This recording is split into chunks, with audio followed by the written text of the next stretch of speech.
रात्रभर नळी लावून दिली होती या सागांना पाणी, एवढंसं भिजलंय आणि पानं किती झाले. आता हे पानं काढावा का याचंच खत करावा असं चालू आहे, म्हणजे याच्यातच सडून द्यावा की काढावा असंच चाललंय. अजून तर भरपूर पडायचे पानं, हे गोळा करून सगळे आता तिकडंच नेऊन खड्ड्यात टाकावं लागेल. काका चालले बोरच्या पाईपला आता झाकण लावायला चालले, म्हणजे जेणेकरून वरती टाकीमध्ये पाणी जाईल. मग मी पाणी आणलं आणि पातेल्यामध्ये भरलं पाणी तापवायला आंघोळीसाठी आणि गॅसवर ठेवून दिलं. त्यानंतर वाटी काढली आणि त्या वाटीमध्ये मी आता मूग डाळ भिजत घालत आहे, अगदी निवडून आणि एकदा दोनदा डाळ धुवून. तर मी आज मूग डाळ घालून काय पदार्थ बनवणार आहे ते दाखवते. चला आता आम्ही नाश्ता बनवत आहे आणि नाश्ता म्हणजे पोट भरून नाश्ता आहे हा, जेवणच म्हणा. तर चला आता मी सुरुवात करते. बाकीचे सारे कामं आवरले माझे, झाडलोट वगैरे सर्व झालेली माझी.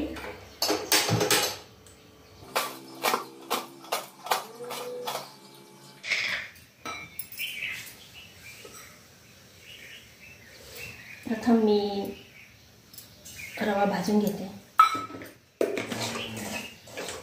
ज्यावेळेस रवा किराणा दुकानातून आणते ना त्यावेळेस भाजलेलाच असतो, पण तो अगदी खूप असा गुलाबी होईपर्यंत भाजत नाही, तर अगदी थोडासा काहीतरी भाजते, म्हणजे आकसून घेते. त्याच्यातलं मॉइश्चरायझर जे असेल ते निघून जातं, त्याच्यामुळं काय होतं मग जळमोठं होत नाही किंवा आळही पडत नाही. आणि मग ज्यावेळेस प्रत्यक्ष ज्यावेळेस करायचं असतं हा उपमा शिरा, त्यावेळेस काय फक्त मग पुन्हा भाजायचं. हा हे आलं, याला माहिती आता मी रोज बोंबड्याची मुंडकी देते ना. अगं बच्चा, ते भांडे काढले होते ना मी डबे, मग त्याच्यात मला सापडले. आता नाही आहे, आता संपले मुंडके. एवढी काय माझ्याकडे काय बोंबल्याचं काही हे का काय होते ते किती 10-12 बोंबील त्याचे मुंडके दिले तुला सगळे खायला, आता नाही आहे. चला आता मी सगळा हा जो रवा आहे ना तो भाजून काढलेला आहे. आता मी टाकत आहे सुरुवातीला तेल. नंतर मग मी प्रथम टाकत आहे मिरच्या. मिरच्या खूप छान मस्तपैकी भाजून तळून घेतलेल्या आहे. आता ते काढते आणि त्यानंतर टाकणार आहे शेंगदाणे. शेंगदाणे सुद्धा असं कमी गॅसवर मस्त खरपूस असे भाजून घेणार आहे, म्हणजे खूप छान लागतात ते खायला. हे तसे जळले जातात मोठ्या केलं तर. त्यानंतर कांदा गुलाबी रंगाचा होईपर्यंत छानपैकी घेणार आहे परतून. जेवढं होतं तेवढं दिलं. आता हे जे आहे ना मूग डाळ, ही मूग डाळ पण याच्यामध्ये चांगली परतून घेणार आहे तेलामध्ये. याच्यातच टाकलेलं आहे आणि यामध्येच टाकत आहे कोथिंबीर. तर यामध्ये हळद, मीठ. आता सर्व झालेलं आहे. आता मी याच्यामध्ये पाणी टाकत आहे, म्हणजे मूग डाळ जी आहे ती पण शिजून जाईल. अगदी दोनच वाट्या घेतलेल्या आहेत, तिथे अगदी थोडंसं पाणी होतं. अजून पाणी टाकणार आहे मी, कारण मला पातळ बनवायचं आहे.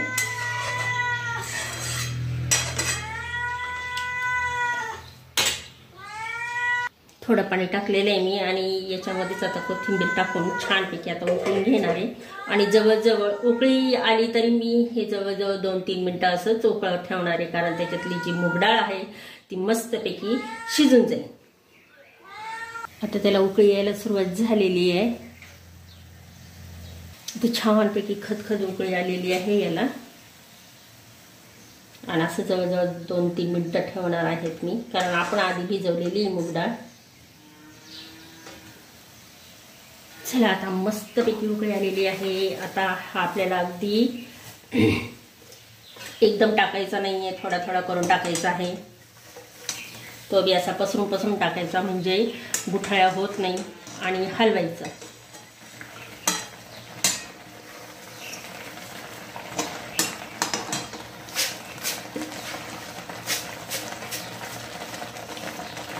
आता मात्र आपल्याला गॅसची फ्लेम आहे ना ती कमी करायची.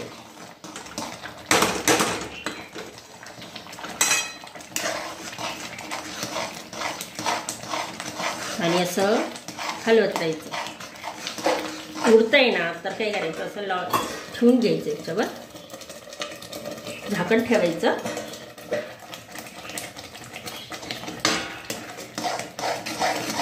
आता हे रव्यामधलं जे पाणी आहेत ना हे आपल्याला पूर्ण आटवायचं आहे. आणि हा रवा काय करेल ते पाणी शोषून घेईल आणि छानपैकी असा फुगीर मस्तपैकी बनेल. आणि बघा आता तो हो राहिलेला आहे, हळूहळू पाणी जात आहे, संपत आहे त्यातलं. आता याच्यावर आहे ना 2 मिनटं मी छान असं झाकण ठेवणार आहे. पूर्ण वाफ कोडणार आहे अशी. आणि मस्तपैकी असा फुगला जाईल तो. 2 मिनटं म्हणजे काहीतरी 2-5 सेकंद झाकण काढूया. अशी वाफ कोंडली गेली का हा जो रवा आहे ना आणखी चांगला फुगला जातो.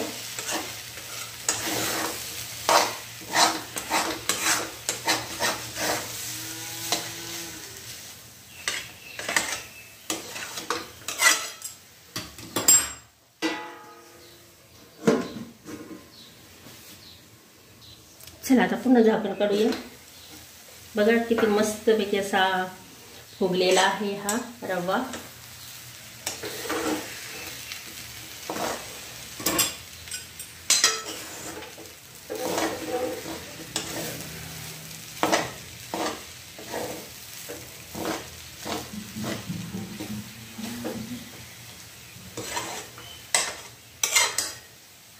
मूग डाळ घालून केलेला हा आपला सर्व उपमा अगदी तयार आहे. याला आम्ही सांजा म्हणतो.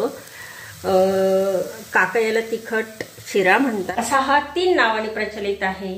याला उपमा पण म्हटलं जातं, याला सांजा पण म्हटलं जातं आणि याला तिखट शिरा पण म्हटला जातो. तर चला आता माझा झालेला आहे मूग डाळ घालून केलेला. चला आता मी तो त्याला प्लेटमध्ये काढून घेते.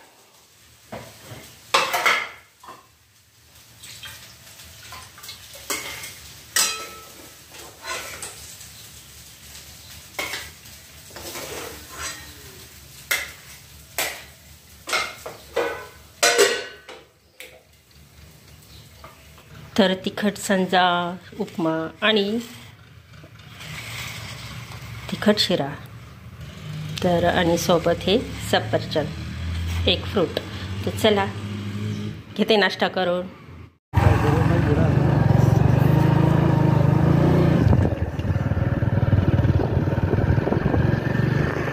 काकांनी सोडून दिलं, मी गावात आले. आता मी चालले आहे स्टँडवर पै इथून. जय हनुमान.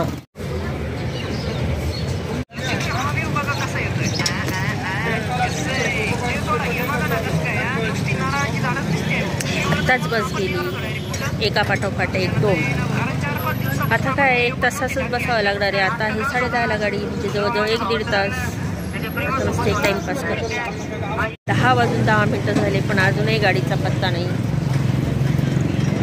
लवकर आले असते तर लवकर भेटली असते. 2 मिनिट उशीर झाला फक्त. आणि आता 9:30ला 9-9:30ला आली होती. 10:30 म्हणजे जर 10:15 वाजले.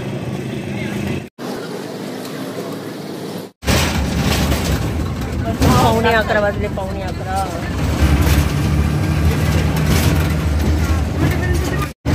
परवाच्या दिवशी गेली तर किती भाडं होतं? 20 रुपये आमचं इथून येतं. पण आज चक्क 4 रुपयांनी वाढलेलं भाडं आहे.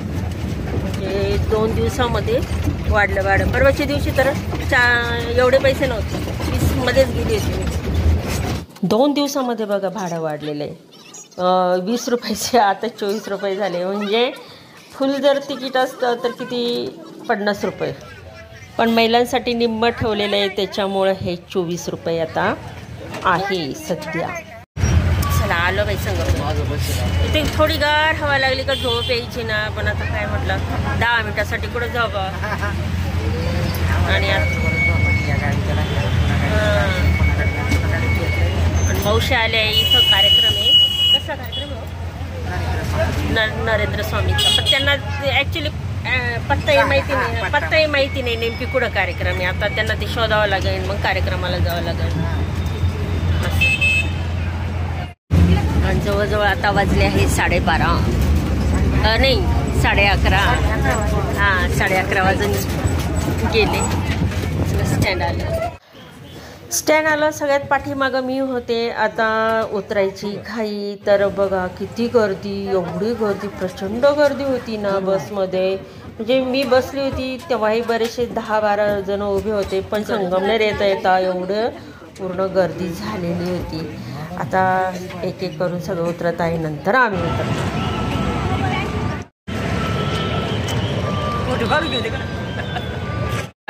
यांना पण रोड दाखवते मी. यांना उतरायचं सह्याद्रीजवळ. या पण आलेले आहे कार्यक्रमाला सगळेजण. तर माझं काम तिकडंच आहे, तर मग यांना पण घेऊन जाते. नरेंद्र महाराजांचा कार्यक्रम होता आणि ह्या मावशींते यांना हे संगमनेरसुद्धा नवीन होतं. तर मी म्हटलं चला मी चालले तिकडं आणि मी घेऊन जाते. यांना जायचे सौभाग्य मंगल कार्यालयामध्ये. म्हटलं मग मी चालले तर दाखवते रस्ता. चला जा आता तुम्ही. हा व्यवस्थित जा बरं का ओलांडून. हा आणि चला मी आले आता चष्मा घ्यायला. जवळजवळ ह्या सर्व चष्म्याच्या काचांची किंमत सह 2700 झालेली आहे. आणि याच्यावर ते दाखवत आहे ते लाईटीचा परिणाम. साधा जर चष्मा घेतला असताना तर त्याची लाईट जी आहेत ना ती आरपार जाते, पण ह्या चष्म्यामधून अजिबात आरपार जात नाही. म्हणजे हा चष्मा मोबाईलवर आपण काम करत असो किंवा कम्प्युटरवर काम करत असो, ते जे त्याच्यातून निघणारे लाईट्स आहे ते डोळ्याला परिणाम करत नाही. झाला आता हे तसं मी जरा हा मोठाच घेतला चष्मा, कारण म्हणजे सगळीकडून डोळे फिरवता येतील या पद्धतीने.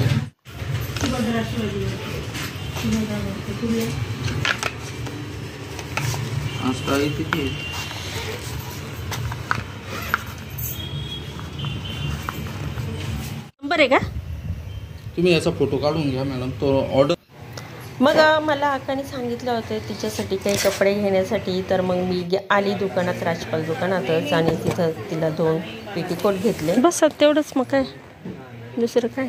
त्यानंतर गाड्यावर जे वस्तू विकायला राहतात त्यांनी हळदी कुंकवासाठी भरपूर वाण आणलेले होते. इतके सुंदर सुंदर वाण होते. मी बघतच राहिली आणि मला त्याच्यातले ते छोट्या छोट्या वाट्या होत्या ना त्या खूप आवडल्या होत्या, पण त्याची किंमत भरपूर होती. मी म्हटलं मला घ्यायच्या होत्या 6, पण त्यानंतर पाहिलं की आतमध्ये थोड्याशा त्या काळसळच वाटत होत्या, म्हणून मग मी ते रद्द केल्या. नाही तर ते छोट्या छोट्या वाट्या जिरे मोहरी किंवा आपण जे रेसिपी दाखवतो त्यासाठी त्या छान वाटल्या असत्या. म्हणजे ते सगळं वस्तू व्यवस्थित घेऊन असं मांडून किंवा एका बाजूला लसूण, मग जिरे मोहरी हळद आणि मग ती रेसिपी बनवताना. पण आतमध्ये काळं वाटल्यानंतर मग मी ते रद्द केलं. आणि त्याची किंमतही भरपूर होती, ती काही कमी करायला तयार नव्हते. आणि वाट्या पण छान होत्या. भरपूर असं काही छान सामान होतं त्या तिथं.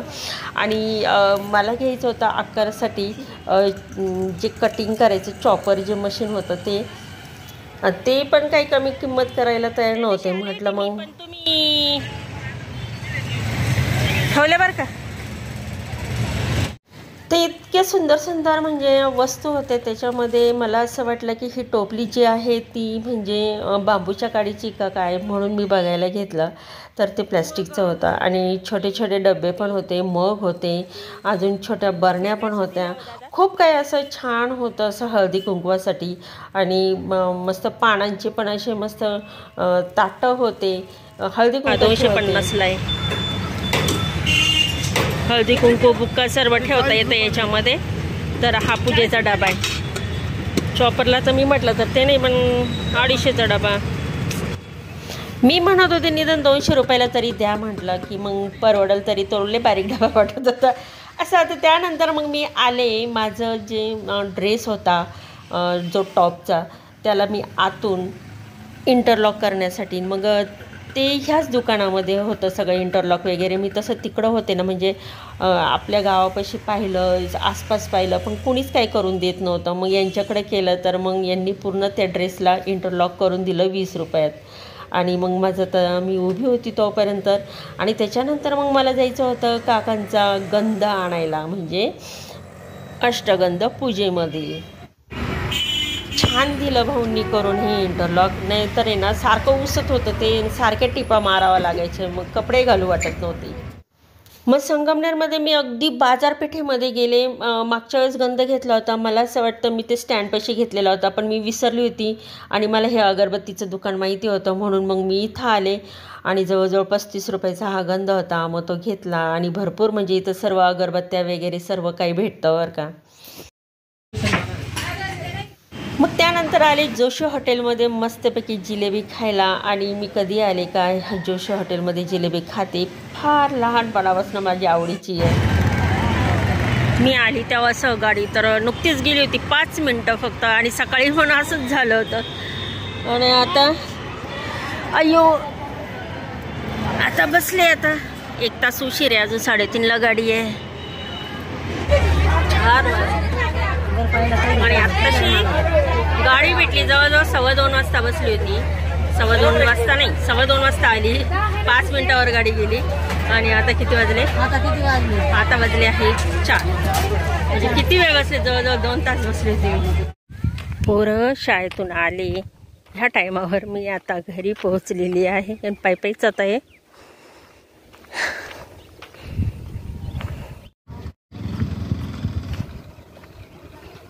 बापरे, 5:30 वाजले. मला साऱ्या सकाळपासून गेलेली, गाडीच नाही भेटली. काय करते होती? 2:15ची गाडी गेली माझी हुकून. आणि मग काय तो काय चालू स्वयंपाक?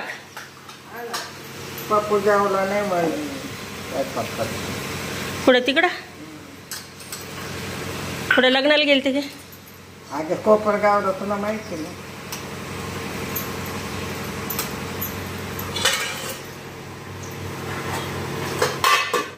लाखाचे परकर तरी देते.